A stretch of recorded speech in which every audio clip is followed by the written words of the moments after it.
Mulai apa bismillah. A'udzu billahi minasy syaithanir rajim. Bismillahirrahmanirrahim.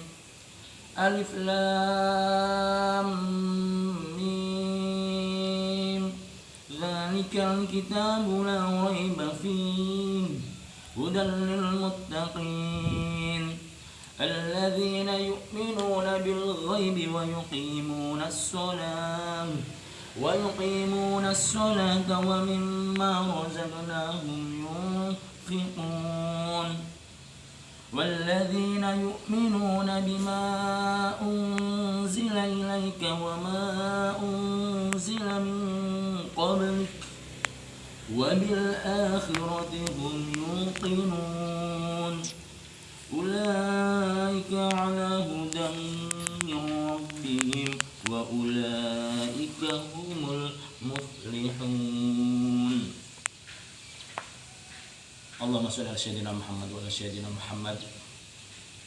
Kita kupas surat Al-Baqarah yang mempunyai makna sapi betina ya.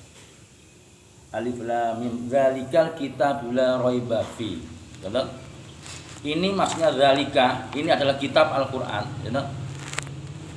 Zalikal kitabul la raiba fi, yaitu kitab Al-Qur'an yang tidak ada keraguan di dalamnya, ya.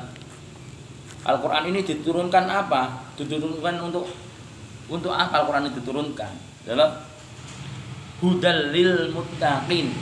Hudal lil muttaqin, yaitu sebagai petunjuk bagi orang yang bertakwa. Jadi Al-Qur'an, sejarahnya Al-Qur'an ini adalah kalam Allah, firman Allah. Ini permulaan turunnya adalah dari Lauh Mahfuz secara global ke langit dunia. Jadi utuh Al-Quran ini dari Lauh Mahfuz itu turun ke langit dunia secara utuh. Kemudian diturunkan kepada baginda Rasulullah SAW itu secara bertahap, yaitu mengikuti ketika Rasulullah dapat wahyu atau mungkin dapat suatu perintah. Nah, itu akan bertahap secara 22 tahun, 2 bulan, 22 hari. Nah, kemudian timbul pertanyaan. Ini tadi kan hudal lil muttaqin, petunjuk bagi orang yang bertakwa. Kemudian siapakah orang yang bertakwa itu? Ya, pertanyaan kan gitu. Siapakah orang yang bertakwa itu? Ya, alladzina yu'minuna bil ghaibi wa yuqimunas shalah wa mimma razaqnahum yunfiqun. Alladzina yu'minuna, yaitu orang-orang yang beriman, yaitu yu'minuna, jatuh jamaah, semua orang yang beriman. Itu menunjukkan jamaah, itu yu'minuna, orang yang beriman. Kemudian iman kepada apa? Bil ghaibi, yaitu kepada yang gaib. Wa yuqimunas shalah, yang mendirikan sholat, menegakkan atau mendirikan sholat. Harus bisa membedakan ya, antara mendirikan atau menegakkan atau dengan kata-kata melaksanakan. Mendirikan sholat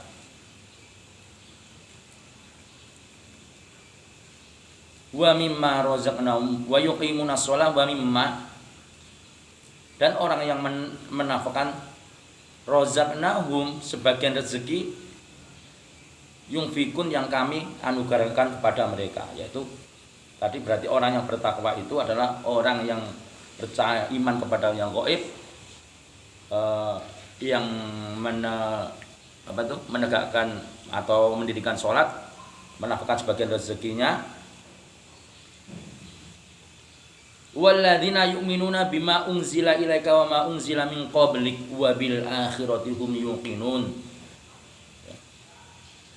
Dan mereka yang beriman kepada kitab-kitab Allah, termasuk beriman kepada kitab Allah ya Zabur, kemudian Taurat, Injil, kitab-kitab sebelumnya, kemudian suhuf yang diturunkan kepada nabi-nabi sebelum baginda Rasulullah SAW.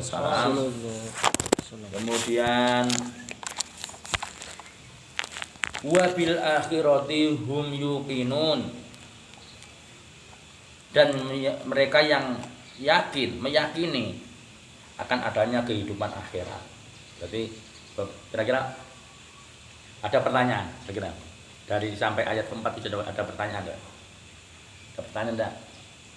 Yaitu ini yang tadi penjelasan dari kitab tafsir Jalalain tentang apa itu? Yaitu tentang orang yang bertakwa. Yaitu Al-Qur'an ini menerangkan tidak ada keraguan di dalamnya. Kemudian ini sebagai petunjuk diturunkan untuk orang yang bertakwa, dan penjabaran daripada orang yang bertakwa menurut kitab tafsir Jalalain ini sudah saya jelaskan. Kemudian yang ayat kelima, ulaika ala hudam mir rabbihim wa ulaika humul muflihun. Mereka itulah orang-orang yang mendapat petunjuk dari Tuhannya. Jadi orang yang beriman itu adalah orang-orang yang mendapat petunjuk dari Tuhannya, dan mereka adalah orang-orang yang beruntung. Orang yang beriman itu berarti orang yang beriman tadi itu orang yang mendapat hidayah. Huda itu kan petunjuk, dan mendapat hidayah dari Allah Rabbi. Kemudian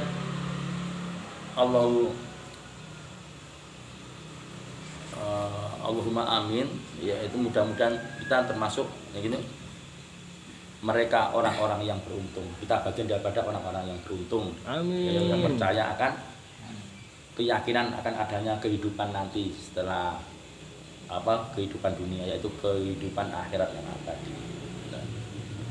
Allahumma amin, mudah-mudahan kita termasuk bagian orang-orang yang beriman, orang yang beruntung. Kita mudah-mudahan kita tetap bisa berpegang teguh pada tali agama Allah, yakni dinul Islam, yaitu agama Islam, agama yang diridhoi Allah. Tahu maknanya Islam? Kira-kira makna daripada Islam, maksudnya pengertian Islam, paham? Paham belum? Gus, paham enggak? Islam itu ya kalau secara bahasa kan artinya kan selamat, atau tunduk pasrah, gitu. Islam itu kan artinya kalau secara bahasa, gitu, berarti kan tunduk pasrah pada Allah. Itu secara selamat atau bisa diartikan tunduk pasrah. Tapi secara penjabaran, Islam adalah huwal iqraru bil lisan wa tasdiqu bil qalbi bi anna la ilaha illallah Muhammadur Rasulullah haqqun wasidqun. Yaitu huwal iqraru bil qalbi, yaitu huwal iqraru bil lisan, yaitu pengakuan dengan lisan, wa tasdiqul bil qalbi, membenarkan dengan hati sepenuhnya, yaitu ikhlas betul-betul, hakul yakin membenarkan dalam hati, bi anna bahwa sesungguhnya la ilaha illallah, tiada Tuhan selain Allah, atau tiada sesembahan, atau Muhammadur Rasulullah, yaitu Kanjeng Nabi baginda Rasulullah SAW adalah utusan Allah yang hak, hakun wasidikun, dan hak dan betul-betul benar. Itu penjabaran tadi. Nah ini surat Al-Baqarah ini kan mempunyai arti makna sapi betina. Ini sekilas nanti dipelajari sendiri ya di dalam ini. Dari surat Al-Baqarah ini komplit banget menjelaskan juga tentang yaitu dakwanya Nabi Musa kepada Bani Israel, yang begitu umat yang bahasane lek wong Jawa iku ngeyel. Dan kalau itu aku selalu lek dikasih kebenaran itu selalu minta pembuktian. Nah, misalnya bahasa minta pembuktian, minta mujiat, minta ditunjukkan mujiat, pembuktian. Tetapi mereka itu kadang-kadang sudah ditunjukkan mujiat pun setelahnya berlalu itu kembali mengingkari. Kemudian di situ ada diceritakan juga tentang seorang anak yang betul-betul berbakti kepada orang tuanya. Kemudian ketika meninggal bapaknya itu, bapaknya meninggalkan suatu warisan sapi betina yang warnanya itu keemasan, yang warnanya itu aneh daripada yang aneh lain daripada yang lain. Kemudian karena begitu tawaduknya, begitu berbaktinya kepada orang tua, kemudian sapi itu dititipkan kepada Allah. Ya Allah, ya Rabbi, nanti sapi ini untuk berikanlah kepada anakku. Nah, akhirnya di waktu ketika Nabi Musa menghadapi suatu masalah pembunuhan, yaitu pembunuhan seorang ponakan yang membunuh pamannya, kemudian berselisih karena nggak menemukan petunjuk, nggak menemukan barang bukti atau siapa yang membunuh itu, karena sama-sama ngeyel, sama-sama nggak melakukan perbuatan. Akhirnya kaum itu diperintahkan Allah untuk mencari sapi, kemudian disembelih sapi nanti itu, akhirnya disembelih, diambil ekornya, terus ekornya nanti itu dipecutki, dicambukkan kepada yang dibunuh tadi. Kemudian dengan izin Allah, orang yang mati dibunuh itu bisa berkata, saya yang membunuh saya adalah ini. Nah, itu karena dari ekor sapi. Kemudian ini Allah abadikan cerita ini dalam surat Al-Baqarah, maka menjadi nama Al-Baqarah sapi betina. Jadi itu adalah bahasan Allah ingin memberikan hikmah, memberikan suatu kabar, yaitu tentang birrul walidain, yaitu berbakti kepada kedua orang tua, yang Allah beri kemuliaan yang luar biasa. Jadi sapi betina itu nanti dihargai emas seberat seberat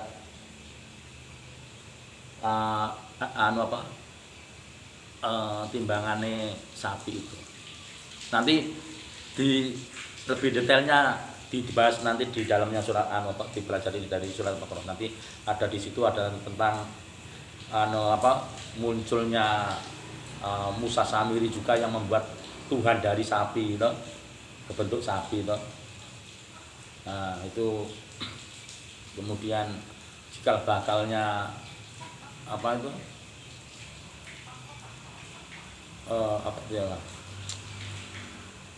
umat Israel, Bani Israel mendapat kemuliaan, diistimewakan.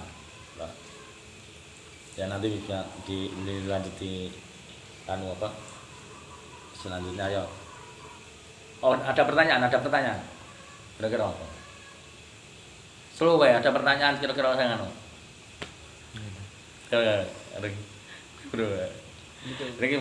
tadi penyusunan Al-Quran itu kok bisa kayak gitu kan? Ayat pertama kali yang turun kan surat Iqra itu. Iqra. Tapi kok yang ditaruh awal kok itu Al-Lam. Nah, itu gini. Dan yang terakhir kan surat Al-Maidah ketiga. Kok penyusunannya gimana? Jadi gini, tadi ini makanya Al-Quran ini mushaf ini kan dinamakan mushaf Sayyidina Utsman atau dikenal dengan mushaf Utsman. Jadi ketika tadi Al-Quran itu kan turunnya secara global, kemudian secara berangsur-angsur kan kepada baginda secara 22 tahun ya. Nah, di masa baginda Rasulullah itu belum ada kertas, belum ada tulisan.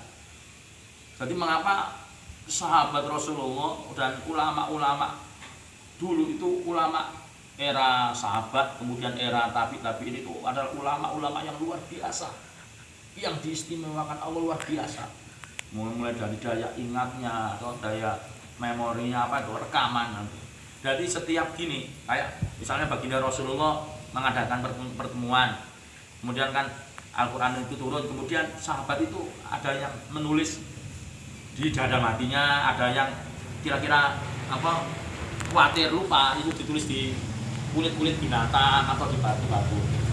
Kemudian baru Al-Quran ini dalam bentuk teks ini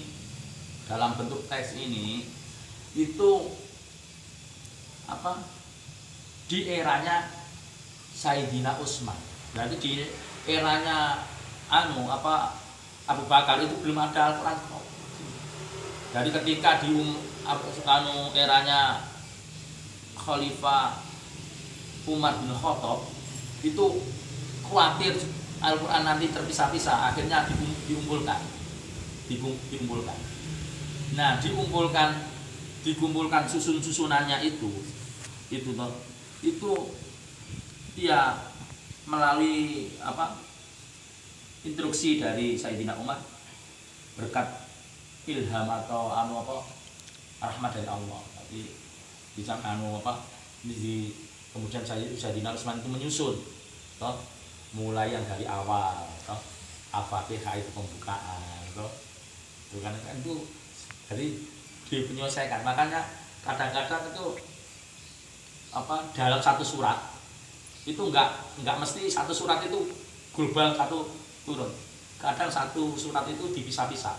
Nanti yang ayat ini turunnya di lain tahun gitu. Ini di tahun lain tahun. Nah, sama sahabat Rasulullah otomatis ya kan, sahabat-sahabat Rasulullah itu juga kan seperti baginda Rasulullah juga, maksudnya mukasafah dari takbir antara orang-orang soleh itu dengan Allah itu nggak ada pembatas. Jadi ketika orang menulis atau menyalurkan ilmunya dalam kitab itu dari petunjuk dari Allah, mukasafah. Karena kan enggak dari jauh lah, pokoknya ulama yang istimewa itu ulamanya kiranya sahabat. Ya, cukup. Ada pertanyaan lagi ya?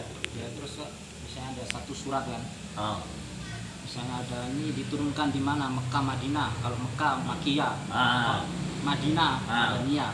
Nah itu ada satu surat, tapi nanti ada ayat tapi beda penurunannya.